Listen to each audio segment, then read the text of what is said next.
బడ్డీ emotions, logics ఆడపిల్లలు ఎక్కువ మంది ఎమోషనల్‌గా ఉంటారు. మగపిల్లలు అందరూ లాజికల్‌గానే ఉంటారు. ఈ ఎమోషన్స్ అనేటివి అవి చాలా చీటర్స్. అంటే మోసం చేస్తాయి. మీరు గమనించండి. మనం ఆనందంగా ఉన్నప్పుడు నవ్వుతాం. అది ఎక్కువ ఆనందంగా ఉన్నప్పుడు ఏడుస్తాం.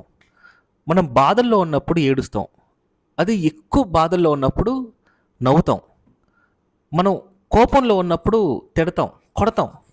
ఎక్కువ కోపం వచ్చినప్పుడు సైలెంట్ అయిపోతాం. అందరూ యూజువల్‌గా చెప్తూ ఉంటారు గదా! Listen to your heart, listen to your heart అని. But I tell you never ever listen to your heart. అది చాలా డేంజరస్. అది తప్పకుండా మనల్ని మోసం చేస్తది. Listen to your experience, listen to your brain, listen to your parents, listen to God. ఒకవేళ మీకు ఎలాంటి గైడెన్స్ ఎక్కడి నుంచి ఒక హెల్ప్ రావట్లేదంటే, ఒక ఛాలెంజింగ్ సిట్యుయేషన్‌లో మీకొక సలహా కావాలంటే హోలీ బుక్స్ ఉంటాయి.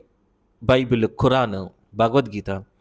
ఈటిలో తప్పకుండా నీకు జరిగిన ఒక సిట్యుయేషన్ వేరే వేరే డైనమిక్స్‌లో జరిగుంటది. దాన్ని చదివినప్పుడు మీకంటూ ఒక అనాలిసిస్ వస్తది. So, blindly follow that. అది తప్పకుండా ఒక ఒక ఒక ఒక రైట్ డిసిషన్ మన జీవితంలోకి పంపిస్తది. So, never ever listen to your emotions.